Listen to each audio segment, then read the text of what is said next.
वर्ग 12वा. विषय मराठी. उपयोजित मराठी. 3. अहवाल. स्वाध्याय. प्रश्न पहिला. अहवालाचे स्वरूप स्पष्ट करा. उत्तर. कोणत्याही संस्थेच्या कार्यक्रम सभांची योग्य पद्धतीने सविस्तर नोंद करून ठेवणे म्हणजे अहवाल लेखन होय. कार्यक्रम किंवा समारंभाच्या प्रत्यक्ष सुरुवातीपासून ते अखेरपर्यंत सर्व बाबींच्या नोंदी अहवालात केलेल्या असतात. अहवालात कार्यक्रमाचा हेतू, तारीख, वेळ, सहभागी व्यक्ती, विचार मांडणी, प्रतिसाद इत्यादी मुद्द्यांचा समावेश असतो. कोणत्याही संस्थेसाठी अहवाल लेखन दस्तऐवज मानले जाते. संस्थेच्या भविष्यकालीन नोंदीसाठी अहवाल लेखन महत्त्वाची भूमिका पार पाडत असते. संस्थेचे कार्यक्षेत्र, विषय इत्यादीनुसार अहवाल लेखनाचे स्वरूप वेगवेगळे असू शकते. तसेच संस्थेच्या कार्यक्षेत्रानुसार अहवाल लेखनाचा आराखडा भिन्न असू शकतो. अहवालातील नोंदी अचूक आणि वस्तुनिष्ठ स्वरूपाच्या असतात.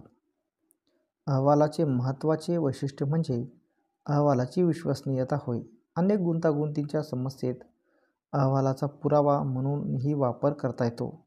अहवाल निष्पक्षपातीपणे लिहिला जातो. वास्तवदर्शी वर्णन हा अहवालाचा आत्मा असतो. प्रश्न दुसरा. अहवालाची आवश्यकता लिहा. उत्तर. अहवाल हा कोणत्याही कार्यक्रमाचा आरसा असतो. कार्यक्रमातील बारीक-सारीक गोष्टींची नोंद अहवाल लेखनात घेतली जाते. संस्थेच्या कामकाजात अहवाल विश्वसनीय घटक मानला जातो. संस्थेच्या कार्यक्रमाच्या सभेच्या नोंदी ठेवणे आवश्यक असते. संस्थेच्या भविष्यकालीन योजना, उपक्रम यासाठी निश्चितच याचा उपयोग केला जातो. अहवालाच्या सहाय्याने भविष्यकाळात संस्थेचा विकास, परंपरा इत्यादींची माहिती मिळवणे शक्य होते. भविष्यातील नियोजनासाठी अहवालाचा उपयोग होऊ शकतो. विविध संस्था, लघुउद्योग ते मोठमोठे उद्योगधंदे आणि ग्रामपंचायत ते महानगरपालिका अशा सर्व ठिकाणी होणाऱ्या घडामोडींना अधिकृतरित्या प्राप्त व्हावी यासाठी अहवालाची गरज असते. एखाद्या क्षेत्रात महत्त्वाकांक्षी उपक्रम सुरू करायचा असेल तर आरंभी त्या संदर्भात योग्य ती माहिती घेऊन अहवाल तयार करणे गरजेचे असते. प्रश्न तिसरा. वास्तवदर्शी लेखन हा अहवालाचा आत्मा आहे हे विधान स्पष्ट करा. उत्तर. अहवालात कार्यक्रमातील घटनांची विश्वसनीय नोंद असते.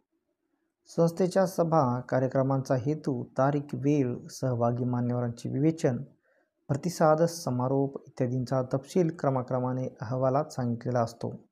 जसे घडले तसे सांगितले असे अहवालाचे स्वरूप असते. काल्पनिक गोष्टी, लेखकाच्या मनातील विचार या बाबींचा अहवालात समावेश नसतो. वस्तुनिष्ठपणे घटनेचे वर्णन अहवालात केलेले असते. अहवाल कुठल्याही संस्थेचा असो वा कुठल्याही कार्यक्रमाचा, सर्वांमध्ये एक सामायिक वैशिष्ट्य असते, ते म्हणजे निपक्षपातीपणा. अहवाल लेखकाला स्वतःच्या मर्जीनुसार लेखन करता येत नाही. त्या सभेमध्ये, संशोधनामध्ये अहवाल लेखकाने काय अनुभव, पाहिले, ऐकले याविषयीचे खरेखुरे लेखन अहवालात करणे आवश्यक असते. अहवालानुसार संस्थेच्या भविष्यातील नियोजनाचा आराखडा निश्चित होत असतो. सद्यस्थिती जाणून घेण्यासाठी अहवालाचा उपयोग होत असतो. वास्तवदर्शी लेखन हा अहवालाचा आत्मा आहे असे म्हटले तर अतिशयोक्ती होणार नाही. प्रश्न चौथा. अहवाल लेखनाची वैशिष्ट्ये पुढील मुद्द्यांना अनुसरून स्पष्ट करा. 1. वस्तुनिष्ठता आणि सुस्पष्टता. उत्तर. एखाद्या घटना, प्रसंगाची योग्य पद्धतीने नोंद करून ठेवणे म्हणजे अहवाल होय. अहवाल लेखनात संस्थेच्या कामकाजाचे प्रतिबिंब उमटत असते. भविष्यातील निरनिराळ्या योजनांच्या नियोजनासाठी अहवाल आवश्यक असतो. अहवालाचे महत्त्वाचे वैशिष्ट्य वस्तुनिष्ठता आणि सुस्पष्टता आहे. अहवालाच्या स्वरूपानुसार कार्यक्रमाचा विषय, तारीख, वेळ, ठिकाण, सहभागी मान्यवर, लोकांचा सहभाग, प्रतिसाद, निष्कर्ष, सांख्यिकीय माहिती इत्यादी अनेक बाबींच्या नोंदी केलेल्या असतात. त्या नोंदी वस्तुनिष्ठ असणे आवश्यक असते. अहवालात नोंदवलेल्या माहितीच्या बाबतीत संदिग्धता असून चालत नाही. अहवालातील वाक्यरचना स्पष्ट असणे आवश्यक असते. सहज अर्थबोध होणे अभिप्रेत असते. माहितीचे स्वरूप सुस्पष्ट असावे. अहवाल लेखकाला स्वतःच्या विचारांचा परामर्श अहवालात घेता येत नाही. कार्यक्रम प्रसंगी जे जे घडले आणि जे जे पाहिले ऐकले त्याचे खरे रूप अहवालात येणे प्रधान असते. 2. शब्दमर्यादा. उत्तर: अहवालाच्या विषयावर अहवालाची शब्दमर्यादा अवलंबून असते. स्थानिक पातळीवरील अहवाल आकाराने लहान असतात. शब्दमर्यादा आटोपशीर असते. सहकारी संस्था, वार्षिक सर्वसाधारण सभा यांचे अहवाल तुलनेने विस्तृत असतात. साहित्यिक, सामाजिक, सांस्कृतिक कार्यक्रमांचे अहवालाची शब्दमर्यादा कमी असते. कार्यक्रमाचा संपूर्ण गाभा अहवालात मांडायचा असल्याने शब्दमर्यादा हा घटक महत्त्वाचा मानला जातो. अहवालात कार्यक्रमातील घटनांचे वर्णन पाल्हाळिक असू नये. एकाच मुद्द्याची पुनरावृत्ती असू नये. एखाद्या समस्येच्या संदर्भात संशोधनात्मक अहवाल, सार्वजनिक क्षेत्रातील उद्योग व्यवसाय यांच्या संदर्भातील अहवाल खूपच विस्ताराने लिहिले जातात. अशा अहवालात भरपूर माहिती, आकडेवारी, निरीक्षणे, तपशील, निष्कर्ष नोंदवलेले असतात. एखाद्या समारंभाचा अहवाल 3 ते 4 पृष्ठांचा असू शकतो, तर एखाद्या आयोगाचा अहवाल सुमारे 1000 किंवा अधिक पृष्ठांचा असू शकतो. 3. पक्षपातीपणा. उत्तर: कोणत्याही अहवालाचे महत्त्वाचे वैशिष्ट्य म्हणजे निपक्षपातीपणा होय. अहवाल लेखन कुठल्याही एककल्ली विचारांचा अवलंब करीत नसते. अवास्तव व्यक्ती, घटना यांच्या वर्णनाला अहवालात स्थान नसते. अहवाल घडलेल्या कार्यक्रमाचा आरसा असतो. त्यामुळे अहवालात कुठल्याही अतार्किक, कल्पनारम्य गोष्टींना स्थान नसते. अहवाल लेखकाला स्वतःच्या विचारांचे रोपण अहवालात करता येत नाही. वास्तवदर्शी लेखन हे अहवालाचे प्रमुख वैशिष्ट्य मानले जाते. निपक्षपातीपणा अहवालात केंद्रस्थानी असतो. प्रश्न 5. अहवाल लेखन करताना लक्षात घ्यावयाच्या 2 बाबी सोदाहरण स्पष्ट करा. उत्तर: अहवाल लेखन ही एक कला आहे. अहवाल लेखन तांत्रिकपणे करणे आवश्यक असले तरी अहवालाच्या भाषेत लालित्यपूर्णता आणता येऊ शकते. अहवाल लेखनात 2 महत्त्वपूर्ण बाबींचा विचार विस्तृतपणे करता येऊ शकतो. 1. अहवाल लेखकाचे भाषेवरील प्रभुत्व. अहवाल लेखकाचे भाषेवर प्रभुत्व असणे महत्त्वाचे असते. अहवालात घडून गेलेल्या घटनेचे शब्दरूपात सजीव आणि बोलके चित्र उभे करण्याची कला अहवाल लेखकाकडे असणे आवश्यक असते. अहवाल सादर केला जातो, त्यामुळे वाचन करणाऱ्या व्यक्तीलाही तेवढेच महत्त्व आहे. वाचक लक्षात घेऊन अहवालाची भाषा सहज, सोपी, चटकन अशी लक्षात येईल अशी असावी. अतिशयोक्तीपूर्ण वर्णन नसावे. अहवाल लेखकाला विशिष्ट पारिभाषिक शब्द, संज्ञा इत्यादींची माहिती असली पाहिजे व योग्य ठिकाणी तिचा उपयोग करता आला पाहिजे. अहवाल लेखनात भाषेतील शब्दांचे संदर्भानुसार उपयोजन माहीत नसेल तर मजकुराचा अर्थ भेद होऊ शकतो. एखाद्या कार्यक्रमाच्या अहवालात प्रमुख पाहुण्यांनी उपस्थित राहून शोभा वाढवली या वाक्यरचनेऐवजी प्रमुख पाहुण्यांनी उपस्थित राहून शोभा केली अशी वाक्यरचना जर लिहिली गेली तर अर्थाचा अनर्थ होऊ शकतो. 2. सारांशरूप. अहवाल हा कार्यक्रमाचा गाभा असतो. कार्यक्रम झाल्यानंतर संपूर्ण कार्यक्रम संक्षिप्तपणे कागदावर अहवालाच्या माध्यमातून चित्रित केला जात असतो. सर्व घटना, प्रसंग शब्दात मांडणे शक्य नसते. कार्यक्रम प्रसंगी घडलेल्या घटनांचा क्रमबद्ध रीतीने सारांश रूपाने आढावा घेण्याचे काम अहवाल करीत असतो. अहवाल लेखनात पाल्हाळ असता कामा नये. मोजक्या परंतु नेमक्या घटनांची समर्पक शब्दात मांडणी करता येणे अपेक्षित असते. उदाहरणार्थ, महाविद्यालयातील वक्तृत्व स्पर्धेच्या अहवाल लेखनात पारितोषिक प्राप्त. विद्यार्थ्यांच्या भाषणातील काही महत्त्वाचे मुद्दे नावासहित उद्धृत करणे अपेक्षित असते. सर्व विद्यार्थ्यांचे संपूर्ण भाषण नमूद करणे योग्य नाही. सारांश रूपाने विषय मांडणी करणे अभिप्रेत असते. प्रश्न 6. पुढील विषयावर अहवालाचे लेखन करा. 1. तुमच्या कनिष्ठ महाविद्यालयातील स्नेहसंमेलन. उत्तर. तर या पद्धतीने तुम्ही अहवालाचे लेखन करू शकता. एकलव्य कला आणि वाणिज्य कनिष्ठ महाविद्यालय धुळे वार्षिक स्नेहसंमेलन 2022-2023. अहवाल.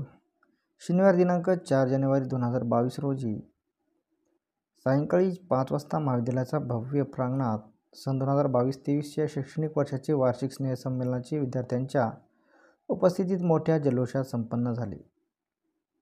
समारंभाचे अध्यक्षस्थान संस्थेचे अध्यक्ष आणि सामाजिक कार्यकर्ते माननीय श्री सुरेश गित्ते यांनी भूषवले होते. सुप्रसिद्ध डबिंग कलाकार श्रीमती कार्तिकी दाते या प्रमुख पाहुण्या म्हणून उपस्थित होत्या. स्नेहसंमेलनात शिक्षण संस्थेचे अध्यक्ष, उपाध्यक्ष, कार्याध्यक्ष व इतर सर्व पदाधिकारी उपस्थित होते.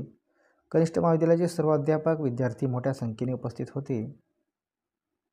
कार्यक्रमाचा आरंभ तू बुद्धी दे, तू तेज दे या प्रार्थनेने करण्यात आला. कनिष्ठ महाविद्यालयाच्या 12वी विज्ञान शाखेतील ज्योती काळे या विद्यार्थिनीच्या सुमधुर गीताने सर्वांची मने जिंकली. उपस्थित मान्यवरांच्या हस्ते दीपप्रज्वलन करण्यात आले. त्यानंतर प्राध्यापक सागर घुगे यांनी कार्यक्रमाचे प्रास्ताविक केले. समारंभात सादर होणाऱ्या कार्यक्रमाची रूपरेषा त्यांनी सांगितली. प्राध्यापक दीप्ती राणे यांनी उपस्थित मान्यवरांचे शाल आणि सन्मानचिन्ह देऊन स्वागत केले. सर्वांच्या सत्कारानंतर कनिष्ठ महाविद्यालयाचे प्राचार्य डॉक्टर सुरेश देशपांडे यांनी सन 2022-23 या शैक्षणिक वर्षातील कनिष्ठ महाविद्यालयात झालेल्या शैक्षणिक, सांस्कृतिक, कला, क्रीडाविषयक घडामोडींचा थोडक्यात आढावा घेतला. सर्व अध्यापकांचे कामाचे आणि विद्यार्थ्यांच्या उत्साहाचे कौतुक केले. कनिष्ठ महाविद्यालयाच्या 11वी अ मधील विद्यार्थ्यांनी नृत्य सादर केले. कनिष्ठ महाविद्यालयाच्या सर्व शाखांमधील निवडक विद्यार्थ्यांना मिळून राष्ट्रीय एकात्मतेवर आधारित नाटिका सादर केली. लागोपाठ समूह नृत्य आणि एकल गीत गायन मिळून 4 सांस्कृतिक कार्यक्रम सादर करण्यात आले होते. कार्यक्रमाच्या प्रमुख पाहुण्या सुप्रसिद्ध डबिंग कलाकार श्रीमती कार्तिकी दाते यांनी विद्यार्थ्यांशी संवाद साधला. डबिंग क्षेत्रातील संधी समजावून सांगितल्या. संभाषण कौशल्यासोबत वाचनाचे महत्त्वही सांगितले. प्रात्यक्षिकांच्या सहाय्याने आवाजातील वैविध्य विद्यार्थ्यांना दाखवले. यानंतर उच्च माध्यमिक परीक्षेत सर्वात अधिक गुण मिळवून यशस्वी होणाऱ्या विद्यार्थ्यांचा प्रमुख पाहुण्यांच्या हस्ते सत्कार करण्यात आला. आंतरमहाविद्यालयीन स्पर्धांमध्ये महाविद्यालयाची नाममुद्रा उमटवणाऱ्या विद्यार्थ्यांना महाविद्यालयाच्या वतीने सन्मान चिन्ह देऊन कौतुक करण्यात आले होते. वादविवाद, कविता वाचन, वक्तृत्व, निबंध, टी-शर्ट, पेंटिंग या स्पर्धांची पारितोषिके अनुक्रमे वितरित करण्यात आली. दरवर्षी स्नेहसंमेलनात सर्वांच्या उत्सुकतेचा विषय म्हणजे कनिष्ठ महाविद्यालयाचा आदर्श विद्यार्थी पुरस्कार. 12वी अ कला शाखेच्या कपिल बोरसे या विद्यार्थ्यांना 2022-2023 या वर्षातील आदर्श विद्यार्थी पुरस्कार देण्यात आला. सर्वांनी टाळ्यांच्या गजरात अभिनंदन केले. अध्यक्षीय भाषणात माननीय श्री सुरेश गित्ते यांनी अध्यक्षीय भाषणात आपल्या महाविद्यालयीन जीवनातील विविध प्रसंगांना उजाळा दिला. शिक्षकांची विद्यार्थ्यांप्रत असणारी मायेची भावना सांगितली.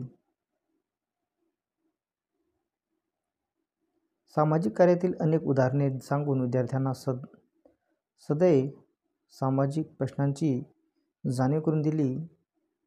पारितोषिक प्राप्त करणाऱ्या सर्व विद्यार्थ्यांचे अभिनंदन केले. कार्यक्रमाचे सूत्रसंचालन व पारितोषिक प्राप्त विद्यार्थ्यांच्या यादीचे वाचन विद्यार्थी प्रतिनिधी मंदार भावे आणि अश्विनी भोसले यांनी केले. प्राध्यापक माणिक कडे यांनी सर्वांचे आभार मानले. 3 तास रंगलेल्या कार्यक्रमाची सांगता राष्ट्रगीताने झाली. 2. तुमच्या कनिष्ठ महाविद्यालयातील वृक्षारोपण कार्यक्रम. उत्तर. एकलव्य शिक्षण संस्थेचे डॉक्टर बाबासाहेब आंबेडकर माध्यमिक विद्यालय आणि कला विज्ञान उच्च माध्यमिक विद्यालय परभणी. जागतिक पर्यावरण दिन वृक्षारोपण कार्यक्रम. अहवाल. दरवर्षीप्रमाणे यंदाही जागतिक पर्यावरण दिन बुधवार दिनांक 5 जून 2023 रोजी सकाळी 8 वाजता महाविद्यालयात साजरा करण्यात आला. यावर्षी जागतिक पर्यावरण दिनाच्या निमित्ताने कनिष्ठ महाविद्यालयात वृक्षारोपण कार्यक्रमाचे आयोजन करण्यात आले होते. महाविद्यालयाच्या मागच्या बाजूस असणाऱ्या पटांगणात वृक्षारोपणाचा कार्यक्रम संपन्न झाला. वृक्षारोपण कार्यक्रम महाविद्यालयाच्या प्राचार्य डॉक्टर शीतल शिंदे यांनी अध्यक्षस्थान भूषवले. शहरातील पर्यावरणप्रेमी आणि निवृत्त प्रशासकीय अधिकारी माननीय अर्जुन देशमुख यांनी प्रमुख पाहुणे म्हणून उपस्थित होते.